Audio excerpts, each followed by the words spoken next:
26,000. Holy shit. That is, wow. That just curb stomps Albion like it's nothing. That just smears Albion to the side. 26,000. Here's the scary thing, okay?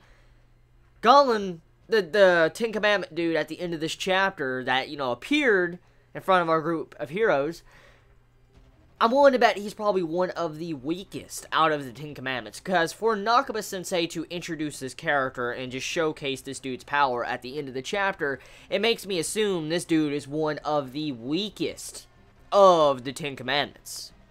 So if that is true, if 26, let's say, is one of the lowest, oh my god. Like, okay, so let me go and explain this.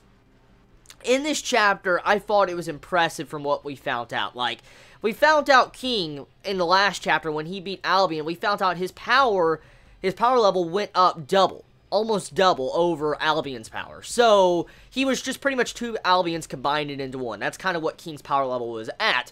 And so we have a kind of grasp of where King's power level is standing at when it comes in terms of when he goes into that mode from last week's chapter. And then we find out more information on Meliodas' sacred treasure. More information on his clone's ability. His physical copy, as he calls it in this chapter.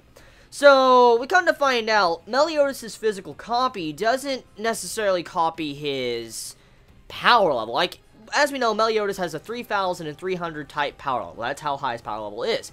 And if he was to use his copies, his, like, 4 other copies or whatever, that would mean he wouldn't have the power level to those other copies. Like, the other copies would be weaker than his original version, which is kind of obvious. The thing was, what we find out is if he was to have one other copy, let's just say he brought out one copy, this one copy would be half of his power. It would just be half of his power.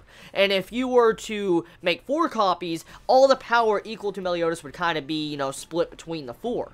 In half power. So right there, it just goes to show you that these copies are not that strong when it comes to pulling off physical moves against higher level enemies. But when it comes into being like something that can distract an enemy or deflect a blast with full counter, it is an incredible ability that can really help out Meliodas. So this sacred treasure that Meliodas has, it would not work for anyone else but Meliodas, because if Diane, with this great physical strength she has and this crazy attack she has, it would be almost useless if Diane had this, sacred treasure, because it would weaken her to an extent where that sucks. But with Meliodas' full counter that doesn't, I guess, use a lot of strength or a lot of magic, it doesn't need that, it can just reflect things, this amount of clones really help out Meliodas and spread out his blast radius. So this sacred treasure is only good for Meliodas. And that is good. That's some good information, good clarification. So we kind of find out that Meliodas is not indeed stronger when he uses these clones. I mean, I'm willing to bet there's probably going to be more of these clones eventually, more to the sacred treasure.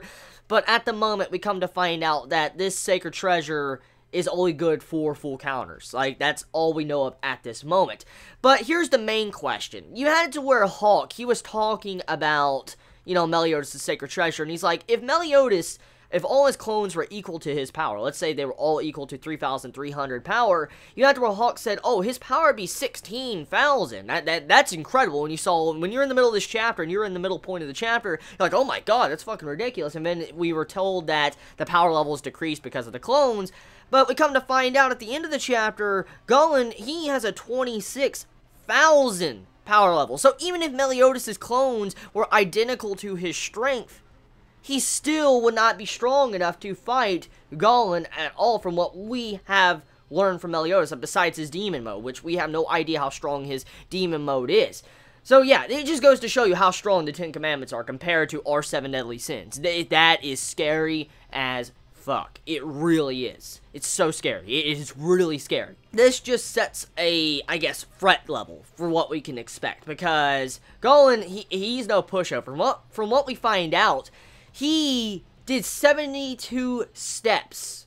I'm guessing steps of walking, or maybe just jumping so fucking much, but he said 72 steps and he made it to where they were at. And he said in the past he could do 70, and it doesn't seem that, ridiculous, because, it's just a 2 drop. But the point is that 70 steps to get there, That's insane. That's scary as fuck. That's really scary. That is really, really, really scary. So, this dude, yeah, oh, he's going to be a problem, because we're about to get introduced to one of the 10 Commandments, like, you know, their power and how strong they are. This is going to be a demonstration to just show a power scale when it comes to the future of this arc.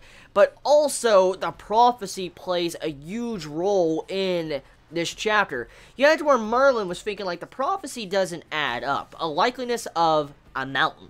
And, you know, when we first fought that, all of us fought that, we fought of Albion. We thought Albion was like the monster that was kind of like a mountain.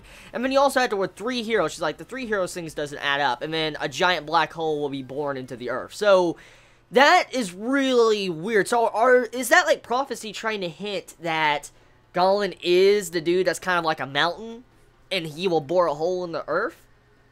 Because if it is, that's going to be scary. Because we're about to see some epic shit go down. Like, some extreme epic shit. Come to find out that Fraudrin lets Gollin know about who took out the Albions. Like, he could sense where the Albions were, which I'll get into that in a moment. But he could sense where the Albions were and where they got taken out. And you had it to where Gollin decided to just, you know, ignore the person that was double the power of the Albion that was taken down. That would be King. And went straight to the person that wiped out Albion with, like, some form of redirecting of an attack. And that right there, I'm like, so he instantly knew who that most likely would be. I mean, his hunch was right when he made it there. And he's like, oh, how you doing, Meliodas? So they indeed know each other. That also confirms that. That does confirm Meliodas knows them firsthand. And he knows their personalities and stuff like that. So maybe Meliodas might know a weakness to him. Possibility. It's a definite possibility. So, getting back on to Fraudrin. Fraudrin, we get some clarification more on his abilities. Like, he can sense Albions. And stuff like that. Like, he's like, oh, 2 Albions just got destroyed. He sensed that. Huh.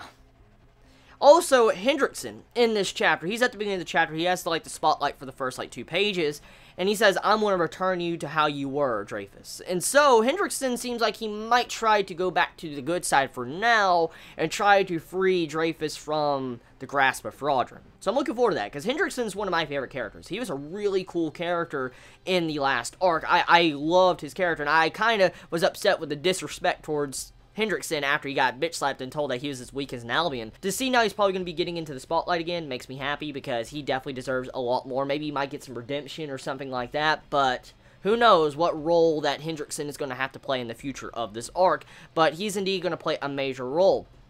Also, to point it out too, actually, I've neglected to talk about for the majority of this review, the 10 Commandments, their power is, like, low. Like, they're almost on empty, like the E symbol. That's what these 10 Commandments are on. Like, their power is almost to the bottom. And somehow, this dude, Gollin, has 26,000. I just want to go back to that. He's running on empty in power. Like, he's nowhere near his top strength. But 26,000 is low to him. I also want to point that out. So, it just goes to show you how strong this dude is if he's at maximum power. And then the others if they're at maximum power.